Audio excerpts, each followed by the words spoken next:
Welcome to Chennai Oscar institute. நம்ம இன்ஸ்டியூட்ல test series ஒன்று போயிட்டு இருக்கு. அந்த டெஸ்ட் சீரிஸ் வந்து டிஎன்பிஎஸ்சி அண்ட் போலீஸ்க்காக நடத்திட்டு இருக்காங்க. குரூப் 4 ஸ்டூடெண்ட்ஸ்க்குலாம் ரொம்பவே பெனிஃபிஷியலா இருக்கும் அந்த டெஸ்ட்டை வந்து அட்டென்ட் பண்ணீங்கன்னா. அந்த பேட்ச் ஆல்ரெடி டிசம்பர்லேயே ஸ்டார்ட் ஆயிடுச்சு. ஸோ சீக்கிரம் போய் அதில் ஜாயின் பண்ணிக்கோங்க. அந்த டெஸ்ட் சீரீஸ்ல வந்து 50 டெஸ்ட் அவைலபிளா இருக்கு. நீங்க டைரக்டா ஆஃப்லைன்ல எழுதணும்னு விரும்புறவங்க வந்து கும்பகோணம் பிரான்ச்ல போயிட்டு சண்டே எழுதலாம். அப்படி நேரடியா போக முடியாதவங்க என்ன பண்ணலாம்னா வீட்ல ஆன்லைன்ல இருந்து கூட வாட்ஸ்அப் மூலியமா அந்த டெஸ்ட் எழுதலாம். அந்த டெஸ்ட் சீரிஸோட பேக்கேஜ் என்னன்னு பாத்தீங்கன்னா ஜஸ்ட் 999 தான்.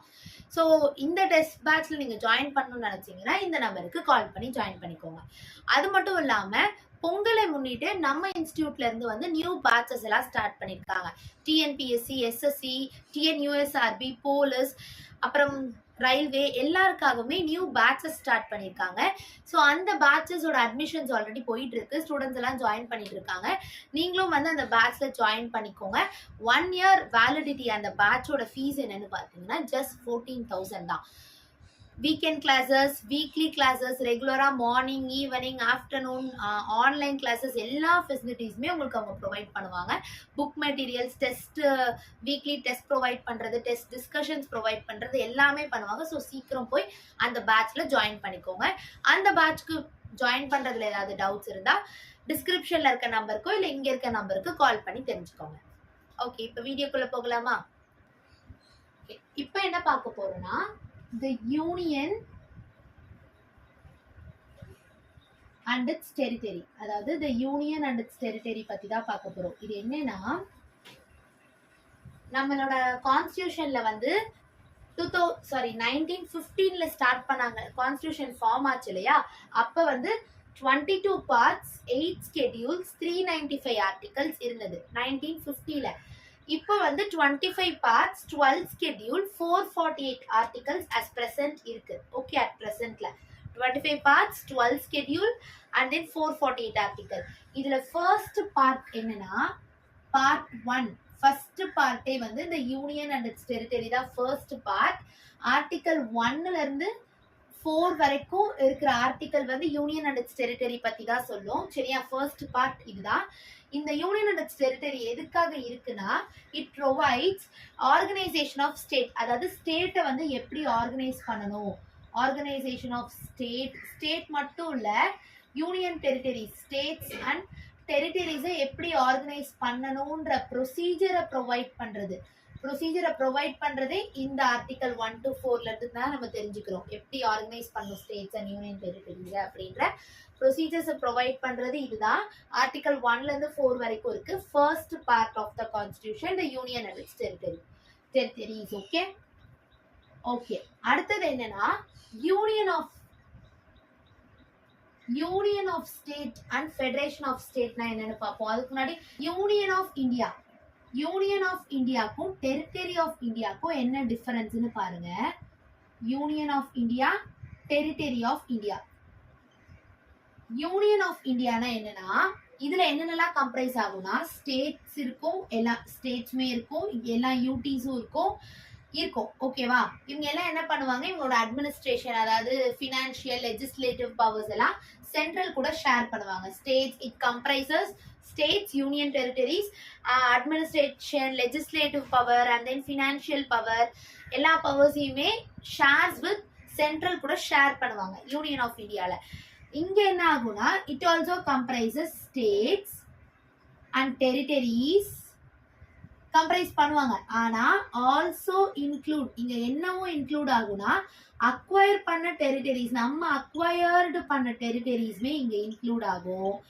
இங்க வந்து டஸ் நாட் இன்க்ளூட், இங்க வந்து அக்வயர் டெரிட்டரிஸ் மட்டும் இன்க்ளூட் ஆகாது. ஓகே, அக்வயர் பண்ண டெரிட்டரிஸ் இங்க இன்க்ளூட் ஆகாது, இங்க வந்து அக்வயர் டெரிட்டரிஸும் இன்க்ளூட் ஆகும். இதுதான் யூனியன் ஆஃப் இந்தியாக்கும் டெரிட்டரி ஆஃப் இந்தியாக்கும் உள்ள டிஃபரன்ஸ். அடுத்தது யூனியன் ஆஃப் ஸ்டேட்னா என்ன, ஃபெடரேஷன் ஆஃப் ஸ்டேட்னா என்னன்னு பார்ப்போம். யூனியன் ஆஃப் ஸ்டேட்னா என்னன்னா இப்போ ஒரு கண்ட்ரி ஃபார்ம் ஆகுது இல்லையா, அதுல நிறைய ஸ்டேட்ஸ் இருக்குல்ல, அதாவது நிறைய சாவரைன் ஸ்டேட் இருக்கும். நிறைய கண்ட்ரி, ஒரு கண்ட்ரின்னு எடுத்துக்கிட்டா சாவரைன் ஸ்டேட் எல்லாம் கம்ப்ரைஸ் ஆகி ஒரு கண்ட்ரியா ஃபார்ம் ஆயிருக்கு. இந்த சாவரைன் ஸ்டேட் வந்து எந்த ஒரு அக்ரிமெண்ட்டும் எஸ்டாப்ளிஷ் பண்ணிருக்க மாட்டாங்க. அந்த மாதிரி எந்த ஒரு அக்ரிமெண்ட்டும் சைன் பண்ணாம தானா ஃபார்ம் ஆனது இந்த எல்லா சாவரின் ஸ்டேட்ஸும் தானா ஃபார்ம் ஆகி ஒரு கண்ட்ரியா எஸ்டாப்ளிஷ் ஆயிருக்கு வித்தவுட் சைனிங் எனி அக்ரிமெண்ட். அப்படி இருந்ததுன்னா இவங்களால சீசர்ட் ஆகி போக முடியாது. அதாவது இவங்க கிட்ட no rights to secede from it. அப்படின்னா என்னன்னா சீசர்ட் அப்படின்னா என்னன்னா நோ ரைட்ஸ் டு சீசர்ட், பிரிஞ்சு போக. சீசர்னா பிரிஞ்சு போகிறது. இந்த கண்ட்ரியை விட்டு ஒரு ஸ்டேட்டா தனி ஸ்டேட்டா இப்ப வந்து நம்ம இந்தியான்ற கண்ட்ரிக்குள்ள இருக்கோம், தமிழ்நாடு இந்த ஸ்டேட்டை மட்டும் நான் பிரிச்சு கொண்டு போறேன்னு சொல்ல முடியாது. ஏன்னா நம்ம வந்து எந்த ஒரு அக்ரிமெண்ட்டும் சைன் பண்ணாம சாவரின் ஸ்டேட் எல்லாம் ஃபார்ம் ஆகி யூனியனா ஃபார்ம் ஆயிருக்கு ஒரு கண்ட்ரியா. சோ நீங்க அப்படி பண்ணாததுனால இவங்களுக்கு வந்து சீசர் பிரிஞ்சு போகிற ரைட்ஸ் இங்க கிடையாது யூனியன் ஆஃப் ஸ்டேட்ல. ஃபெடரேஷன் ஆஃப் ஸ்டேட்னா என்னன்னா ஒரு ஸ்ட்ராங்கான ஒரு அக்ரிமெண்ட்டை எஸ்டாப்ளிஷ் பண்ணி ஸ்ட்ராங் அக்ரிமெண்ட்டை எஸ்டாப்ளிஷ் பண்ணி சைன் பண்ணி தான் வந்து இந்த ஸ்டேட்ஸ் சாவரின் ஸ்டேட்ஸ் எல்லாம் வந்து எஸ்டாப்ளிஷ்டு பண்ணி தான் சாவரின் ஸ்டேட்ஸ் எல்லாம் கம்ப்ரைஸ் ஆகி ஒரு கண்ட்ரியா ஃபார்ம் ஆயிருக்கு. ஸோ அதனால இங்க என்ன பண்ணலாம், சீசெட் அதாவது பிரிஞ்சு போகலாம். சீசெட் ஃப்ரம் ஃபெடரேஷன். இப்ப கண்ட்ரியா இருக்கும் கரெக்டா, ஒரு கண்ட்ரில இருந்து நான் ஒரு ஸ்டேட்டா பிரிஞ்சு போறேன் அப்படின்னு சொல்லிட்டு நம்ம பிரிஞ்சு போகலாம். ஆனா இங்க வந்து ஃபெடரேஷன்ல இருந்து பிரிஞ்சு இங்க இருந்து கண்ட்ரில இருந்து பிரிஞ்சு போக முடியாது. ஆனா இங்க இருந்து ஃபெடரேஷன்ல இருந்து நம்ம கூட்டாட்சி, ஃபெடரேஷனா கூட்டாட்சி இல்லையா, அந்த சென்ட்ரல் ஸ்டேட்ல இருந்து நம்ம ஸ்டேட் ஒரு ஸ்டேட்டா பிரிஞ்சு போகலாம். இதுதான் யூனியன் ஆஃப் ஸ்டேட்க்கும் ஃபெடரேஷன் ஆஃப் ஸ்டேட்க்குள்ள டிஃபரன்ஸ். ஓகே, இப்போ என்ன பார்க்க போறோம்னா யூனியன் அண்ட் டெரிட்டரிஸ்ல ஸ்டேட்ஸ் அண்ட் டெரிட்டரிஸ்லாம் எப்படி ஃபார்ம் ஆச்சு, அந்த evolution of states and territories பத்தி பார்ப்போம். அதுல ஃபர்ஸ்ட் வந்து இன்டகிரேஷன் ஆஃப் பிரின்ஸ்லி ஸ்டேட்ஸ். அதாவது பிரின்ஸ்லி ஸ்டேட்ஸ் எல்லாம் வந்து எப்படி நம்ம இந்தியன் யூனியனுக்குள்ள ஜாயின் ஆச்சு அப்படின்னு சொல்லிட்டு முதல்ல பார்ப்போம். Integration of princely states. ஓகேவா, பிரின்ஸ்லி ஸ்டேட்ஸ் வந்து பிரின்ஸ்லி ஸ்டேட்ஸ் அப்ப அந்த டைம்ல வந்து 2 அட்மினிஸ்ட்ரேஷன் இருந்தது. 2 டைப்ஸ் ஆஃப் அட்மினிஸ்ட்ரேஷனா பிரிச்சிருக்காங்க. ஒன்னு வந்து பிரிட்டிஷ் ப்ராவின்சஸ், பிரிட்டிஷ் ரூல் பண்ணிட்டு இருந்தது. அடுத்தது பிரின்ஸ்லி ஸ்டேட்ஸ். பிரின்ஸ்லி ஸ்டேட்ஸோட அட்மினிஸ்ட்ரேஷன் 2ஆ பிரிச்சிருக்காங்க அட்மினிஸ்ட்ரேஷனையே. அடுத்தது இந்த பிரின்ஸ்லி ஸ்டேட்ஸ் வந்து 552 பிரின்ஸ்லி ஸ்டேட்ஸ் இருக்கு. இந்த 552 பிரின்ஸ்லி ஸ்டேட்ஸ்ல 549 பிரின்ஸ்லி ஸ்டேட் என்ன பண்ணுச்சு, ஜாயின் ஆயிடுச்சு இந்தியன் யூனியனுக்குள்ள. சரி, அதை ஃபர்ஸ்ட் பார்ப்போம். இதெல்லாம் நெக்ஸ்ட் பார்ப்போம் இதை. அதாவது இப்போ இந்த பிரின்ஸ்லி ஸ்டேட்ஸ்க்கு வந்து 3 ஆப்ஷன் தான். அது என்ன ஆப்ஷன்னா, இண்டிபெண்டன்ஸ் ஆக்ட் ஒன்று படிச்சோம் கரெக்டா, கிரவுன் ரூல் அப்ப இண்டிபெண்டன்ஸ் ஆக்ட்னு ஒன்று படிச்சோம். இண்டிபெண்டன்ஸ் ஆக்ட் 1947ல இண்டிபெண்டன்ஸ் ஆக்ட் படி டொமினியன் வந்து 2 டொமினியனா ஸ்பிளிட் ஆச்சு இல்லையா. 2 டொமினியன். என்னென்ன டொமினியன், இந்தியா பாகிஸ்தான் 2 டொமினியன் கரெக்டா. இந்த பிரின்ஸ்லி ஸ்டேட்ஸ்க்கு வந்து 3 ஆப்ஷன் தான். இந்த 552 பிரின்ஸ்லி ஸ்டேட்ஸ்க்குமே 3 ஆப்ஷன் தான். ஒன்னு அவங்க வந்து இந்தியா கூட ஜாயின் ஆகணும், இந்தியா கூட யூனியன் ஆகணும், இல்ல பாகிஸ்தான் கூட போய் சேரணும், அப்படி இல்லாட்டி இண்டிபெண்டன்ட் ஸ்டேட்டா மாறணும், இண்டிபெண்டா மாறணும். இந்த 3 ஆப்ஷன் தான் இருந்தது. இந்த 3 ஆப்ஷன்ல 552ல 549 பிரின்ஸ்லி ஸ்டேட் வந்து இந்தியா கூட சேர்ந்துருவாங்க. இந்தியா கூட யூனியன் ஆஃப் இந்தியா கூட மர்ஜ் ஆயிடுவாங்க, சேர்ந்துருவாங்க. மீதி இருக்க ஒரு 3 ஸ்டேட் இருக்குல்ல, அந்த 3 என்னன்னா ஜம்மு காஷ்மீர், ஜுனாகத், ஹைதராபாத். ஓகே, இந்த 3 மட்டும் என்ன பண்ண, இந்த 3 ஸ்டேட்ஸ் மட்டும் ஜாயினே ஆகாது. இந்த 3 பிரின்ஸ்லி ஸ்டேட்ஸ் மட்டும் இந்தியா கூட ஜாயினே ஆகாது. ஆனா அதுக்கப்புறம் இந்த 3 பிரின்ஸ்லி ஸ்டேட்ஸும் இந்தியா கூட ஜாயின் ஆயிடும். எப்படி ஜாயின் ஆகும்னா, காஷ்மீர், ஜம்மு காஷ்மீரை வந்து இன்ஸ்ட்ருமெண்ட் ஆஃப் அக்செஷன் அப்படின்னா என்னன்னா அது போட்டு ஜாயின் பண்ணுவாங்க. 1947லயே இன்ஸ்ட்ருமெண்ட் ஆஃப் அக்செஷன் அப்படின்னா என்னன்னா, இப்போ ஒரு லீகல் டாக்குமெண்ட் அனுப்பி நீங்க வந்து ஜாயின் பண்ணிக்கணும் அப்படின்னு ஒரு லீகல் அக்ரிமெண்ட்ல ஜாயின் பண்ணதுதான் ஜம்மு காஷ்மீர். ஜுனாகத் எப்படி ஜாயின் பண்ணுவாங்களா,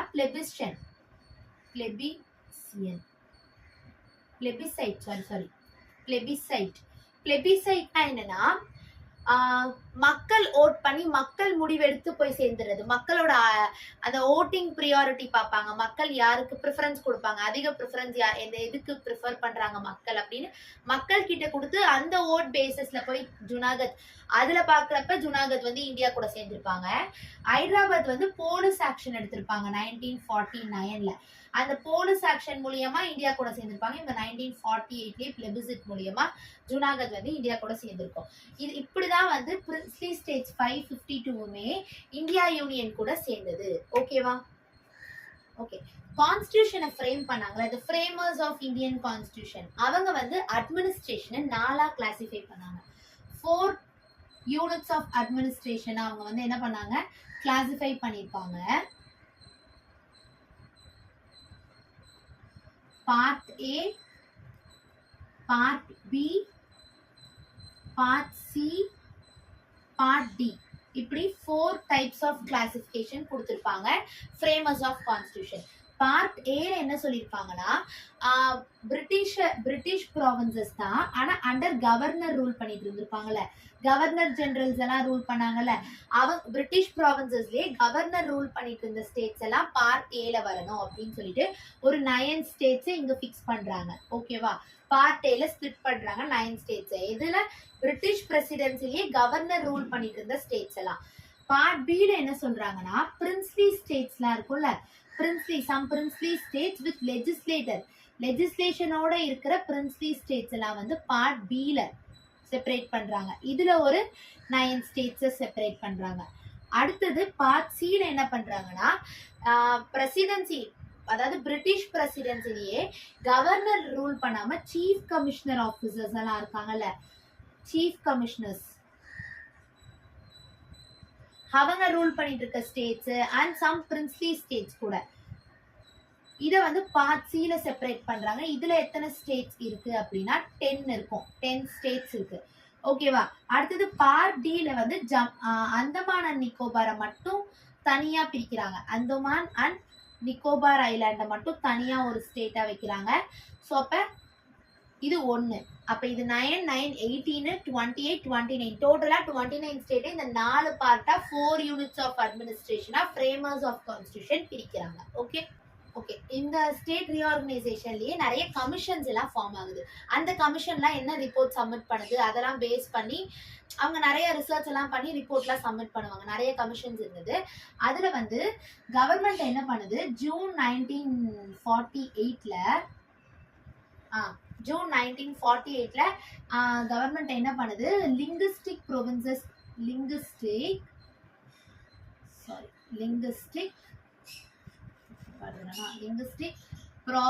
கமிஷன் அப்படின்னு ஒன்று சொல்லி ஸ்டார்ட் பண்றாங்க. யாரு, கவர்மெண்ட் ஸ்டார்ட் பண்றாங்க. அந்த கமிஷனுக்கு பேர் என்னன்னா எஸ்கேதார் கமிஷன். இந்த கமிஷனை யார் லீட் பண்ணி கொண்டு போறாங்கன்னா ஜவஹர்லால் நேரு தான் லீட் பண்ணி கொண்டு போறாரு. இந்த கமிஷனை ஜூன் 1948 வந்து இந்த கமிஷனை ஆர்கனைஸ் பண்ணி கொண்டு போறாங்க. இந்த கமிஷன் வந்து என்ன பண்ணுது, டிசம்பர் 1948ல என்ன ரிப்போர்ட் ப்ரொவைட் பண்ணுதுன்னா, ரீஆர்கனைசேஷன் எதை பேஸ் பண்ணி இருக்கணும்னா, ரீஆர்கனைசேஷன் ஆஃப் ஸ்டேட்ஸ் வந்து பேஸ்ட் ஆன் அட்மினிஸ்ட்ரேஷனை பொறுத்து தான் நம்ம ரீஆர்கனைசேஷன் பண்ணணும் அப்படின்னு இந்த கமிஷன் ரிப்போர்ட் கொடுக்குது. புரியுதா? ஜூன் 1948 வந்து லிங்குஸ்டிக் ப்ரொவின்சஸ் கமிஷன் கவர்மெண்ட் ஒன்று ஸ்டார்ட் பண்றாங்க. அந்த கமிஷன் பேர் எஸ்கேதார் கமிஷன். ஜவஹர்லால் நேரு லீட் பண்ணி கொண்டு போறாரு. அந்த கமிஷன் டிசம்பர் 1948ல ரீஆர்கனைசேஷன் எப்பயுமே அட்மினிஸ்ட்ரேஷனை பேஸ் பண்ணி தான் இருக்கணும் அப்படின்ற ஒரு ரிப்போர்ட்டை சப்மிட் பண்றாங்க. அடுத்தது டிசம்பர் 1948லே வந்து இன்னொரு கமிஷன் ஸ்டார்ட் ஆகுது. என்னன்னா ஜேவிபி கமிட்டின்னு ஒரு கமிட்டி ஸ்டார்ட் பண்றாங்க. அந்த கமிட்டி ஜேவிபி கமிட்டினா யாருன்னா, J for Jawaharlal Nehru, V for Vallabhbhai Patel, P for Pattabhi Sitaramayya. Okay, இவங்க 3 பேர் கொண்ட கமிட்டி இது. இந்த கமிட்டி வந்து டிசம்பர் 1948 ஃபார்ம் ஆகுது. இந்த கமிட்டி என்ன பண்ணுதுன்னா, ஏப்ரல் 1949ல என்ன ரிப்போர்ட் சப்மிட் பண்றாங்கன்னா, அதாவது லிங்குஸ்டிக்கை பேஸ் பண்ணி ரீஆர்கனைசேஷன் நடக்கக்கூடாதுன்றத ரிஜெக்ட் பண்றாங்க. நடக்கக்கூடாது அப்படின்னு சொல்றாங்க. அதாவது ரிஜெக்ட் பண்றாங்க. Rejected reorganisation based on linguistic linguistic base பண்ணி ரீஆர்கனைசேஷன் ஸ்டேட் வந்து நடக்கக்கூடாது அப்படின்னு சொல்றாங்க. யாரு? இந்த ஜேவிபி கமிட்டி அதை ரிஜெக்ட் பண்றாங்க. இந்த கமிட்டியோட ஜட்மெண்ட் இதுதான். ஏப்ரல் 1949ல தராங்க. இந்த கமிட்டி டிசம்பர் 1948லயே ஃபார்ம் ஆயிடுச்சு. நேரு, வல்லபாய் பட்டேல், பட்டாபி சீதாராமையா இருக்காங்க. ஓகே, சீதாராமையா. ஓகேவா? இந்த 2 கமிஷன் ஃபார்ம் ஆயிருக்கு. ஓகேவா? அடுத்தது வந்து இன்னொரு கமிஷன், ஃபாசில் அலி கமிஷன் ஒன்று இருக்கு. அதை நெக்ஸ்ட் பார்ப்போம். இதெல்லாம் மீறியும் அக்டோபர் 1, 1953 என்ன ஆகுதுன்னா, ஃபர்ஸ்ட் லிங்குஸ்டிக் ஸ்டேட்டா ஆந்திராவை அனௌன்ஸ் பண்றாங்க. ஃபர்ஸ்ட் லிங்குஸ்டிக் ஸ்டேட் அப்படின்னு சொல்லி ஆந்திராவை அனௌன்ஸ் பண்றாங்க. இவ்வளவு கமிஷனுமே ரிஜெக்ட் தானே பண்ணிருக்கு, லிங்குஸ்டிக்கை வச்சு ரீஆர்கனைசேஷன் பண்ணக்கூடாதுன்னு. ஆனா அக்டோபர் 1, 1953ல ஃபர்ஸ்ட் லிங்குஸ்டிக் ஸ்டேட்டா ஆந்திராவை அனௌன்ஸ் பண்றாங்க. ஏன் அனௌன்ஸ் பண்றாங்கன்னா, பொட்டி ஸ்ரீராமலுன்ற ஒரு பர்சன் என்ன பண்றாரு, 56 டேஸ், பொட்டி ஸ்ரீராமலு இந்த பர்சன் வந்து 56 டேஸ் வந்து அங்கர் ஸ்ட்ரைக் பண்றாரு. எதுக்காகனா, ஆந்திராவை வந்து ஒரு லிங்குஸ்டிக் ஸ்டேட்டா மாத்துங்க அப்படின்னு சொல்லிட்டு 56 டேஸ் வந்து ஹங்கர் ஸ்ட்ரைக் பண்ணி செத்து போயிடுவாரு. ஸோ அதனால கவர்மெண்ட் என்ன பண்ணுது, அக்டோபர் 1, 1953 ஃபர்ஸ்ட் லிங்குஸ்டிக் ஸ்டேட்டா ஆந்திராவை அனௌன்ஸ் பண்ணுது. அடுத்தது டிசம்பர் 1953ல என்ன ஆகுதுன்னா, ஸ்டேட் ரீஆர்கனைசேஷன் கமிட்டி வந்து ஒரு கமிட்டியை ஃபார்ம் பண்ணுது. அந்த கமிட்டிக்கு பேர் என்னன்னா ஃபாசில் அலி கமிஷன். ஓகே, ஃபாசில் அலி கமிஷன். இந்த கமிட்டியோட லீடர் யாரு? ஃபாசில் அலி தான். டிசம்பர் 1953ல ஃபார்ம் ஆகுது. ஃபாசில் அலி கூட 2 பேர், அதாவது குஞ்சுருவும் பணிக்கரும் 2 பேர் வந்து இவங்களுக்கு மெம்பர்ஸா இருக்காங்க இந்த கமிஷன்ல. கேஎம் குஞ்சுரு பணிக்கர் நினைக்கிறேன். பணிக்கர் அண்ட் குஞ்சுரு 2 பேரும் ஃபாசில் அலி கூட மெம்பரா இருக்காங்க. இந்த கமிஷன் டிசம்பர் 1953ல ஃபார்ம் ஆகுது. இந்த கமிஷன் என்ன ரிப்போர்ட் பண்ணுதுன்னா, அதாவது செப்டம்பர் 1955ல என்ன ரிப்போர்ட் கொடுக்குதுன்னா, ரீஆர்கனைஸ் பண்ணலாம் on the basis of accepted reorganisation on the basis of linguistic basis of linguistic, அதாவது லாங்குவேஜ் வாஸ் அக்செப்டட், அக்செப்ட் பண்ணிக்கிட்டோம், அந்த மாதிரி பேசிஸ்லயும் நீங்க வந்து ரீஆர்கனைசேஷன் பண்ணலாம் அப்படின்னு இந்த ஃபாசில் அலி கமிஷன் தான் 1955ல ரிப்போர்ட் கொடுக்குது. 3 கமிஷன் இது வரைக்கும் பார்த்தோம். ஜேவிபி கமிட்டி, அதுக்கு முன்னாடி எஸ்கேதார் கமிஷன், ரெண்டுமே என்ன பண்ணுச்சு, லிங்குஸ்டிக்கை பேஸ் பண்ணி கொடுக்க கூடாது, அட்மினிஸ்ட்ரேஷனை பேஸ் பண்ணி தான் கொடுக்கணும் அப்படின்னு சொல்லி 2மே ரிப்போர்ட் கொடுக்குது. ஆனா இந்த கமிட்டி வந்து லிங்குஸ்டிக்கை பேஸ் பண்ணி கொடுக்கலாம் அப்படின்றத 1955ல வந்து கமிஷன் ரிப்போர்ட் கொடுக்குது, ஃபாசில் அலி கமிஷன். ஓகேவா? ஆனா ஒரு 4 ஃபேக்டர்ஸை வந்து ரிமெம்பர்ல வச்சுக்கிட்டு கொடுக்கணும் அப்படின்னு சொல்றாங்க. ஒரு 4 ஃபேக்டர்ஸ், இம்பார்ட்டன்ட் கீ ஃபேக்டர்ஸ் இந்த கமிஷன் கொடுக்குது. என்னன்னா, ஃபர்ஸ்ட் வந்து preventing and strengthening the unity and security of a country, அதாவது ஒரு நாட்டோட செக்யூரிட்டி அண்ட் தென் யுனைட்டி, ஒற்றுமை, ஒரு கண்ட்ரியோட ஒற்றுமையும் யுனைட்டிக்கும் எந்த ஒரு இதுவும் நடக்காம, எந்த ஒரு சேதாரமும் இல்லாம அதை ஸ்ட்ரென்தன் பண்ற வகையில அந்த ஸ்டேட் இருக்கணும்னு சொல்றாங்க. First factor strengthening and prevention. Okay, அடுத்தது என்ன சொல்றாங்கன்னா, லாங்குவேஜ் அண்ட் கல்ச்சுரல் ஹோமோஜெனிட்டி அங்க இருக்கணும், தனித்துவம் படைச்சிருக்கணும், கல்ச்சுரலாவும் சரி லாங்குவேஜ் லிங்குஸ்டிக்காவும் அங்க தனித்துவம் படைச்சதா இருக்கணும் அப்படின்னு சொல்றாங்க. தேர்ட் என்ன சொல்றாங்கன்னா, தேர்ட் ஒன் வந்து ஃபினான்ஷியல் எக்கனாமிக்கல் அட்மினிஸ்ட்ரேஷனை பேஸ் பண்ணி இருக்கணும், இதையும் கன்சிடர் பண்ணி இருக்கணும் அப்படின்னு தேர்ட் சொல்றாங்க. ஃபோர்த் ஒன் எதை வச்சு சொல்லுவாங்கன்னா, எக்கனாமிக் அட்மினிஸ்ட்ரேஷன் முடிஞ்சிருச்சா. ஃபோர்த் என்னன்னா, பீப்புளோட வெல்ஃபேரை பிளான் பண்ணி அந்த ஸ்டேட் வந்து எல்லாமே பண்ணணும். பீப்புள் வெல்ஃபேரை பற்றிலாம் பிளான் பண்ணி எல்லாமே பண்ணணுன்றத இந்த ஃபோர்த்தில் சொல்லுவாங்க. இப்போ 4 ஃபேக்டர் கண்ட்ரியோட யுனைட்டி அண்ட் சேஃப்டி அண்ட் செக்யூரிட்டியை வந்து ப்ரிவெண்ட் அண்ட் ஸ்ட்ரென்தன் பண்ணணுன்றது first factor. Language and cultural homogeneity இருக்கணுன்றது second factor. Third one financial and economic அட்மினிஸ்ட்ரேஷனையும் கன்சிடர் பண்ணியிருக்கணுன்றது தேர்டு. ஃபோர்த்து பீப்புள் வெல்ஃபேரை பிளான் பண்ணி அமைஞ்சிருக்கணுன்றது 4 ஃபேக்டர்ஸ். இது மட்டும் இல்லாம ஸ்டேட் ரீஆர்கனைசேஷன் ஆக்ட்னு ஒன்று 1956ல state reorganisation act 7th constitutional amendment act படி என்ன சொல்றாங்கன்னா, state reorganisation act 7th constitutional amendment act படி எத்தனை ஸ்டேட்ஸ் இருக்குன்னு சொல்றாங்கன்னா 14 ஸ்டேட்ஸ் இருக்குன்னு சொல்றாங்க. 14 ஸ்டேட்ஸும் 6 யூனியன் டெரிட்டரிஸும் இருக்கு. இந்த ஆக்ட் படி என்ன சொல்றாங்க, 14 ஸ்டேட்டும் 6 யூனியன் டெரிட்டரிஸும் இருக்குன்னு சொல்றாங்க. நம்ம ஆல்ரெடி என்ன பார்த்தோம், அந்த 4 பார்ட் எல்லாம் பார்த்தோம்ல, இன்டகிரேஷன் ஆஃப் பிரின்ஸ்லி ஸ்டேட்ஸ் படிக்கிறப்ப 4 பார்ட்டா ஸ்டேட்ஸ் வந்து அட்மினிஸ்ட்ரேஷனை கிளாசிஃபை பண்ணிருக்காங்க. Part A, part B, part C, part டின்னு ஒரு 29 ஸ்டேட்ஸா கிளாசிஃபை பண்ணிருந்தாங்க. அந்த மாதிரி எல்லாம் எதுவுமே இல்லாம அதெல்லாம் ரிஜெக்ட் பண்ணிட்டு ஸ்டேட் ரீஆர்கனைசேஷன் 1956 படி என்ன சொல்றாங்க, 7th கான்ஸ்டிடியூஷனல் அமெண்ட்மெண்ட் ஆக்ட் படி 14 ஸ்டேட் தான் இருக்கு, 6 யூனியன் டெரிட்டரிஸ் தான் இருக்குன்னு இந்த இயர்ல அனௌன்ஸ் பண்ணிருக்காங்க. ஓகேவா? Okay, union and territories, union and its டெரிட்டரிஸோட ஒரு வீடியோ இதுல பார்த்துருப்போம்.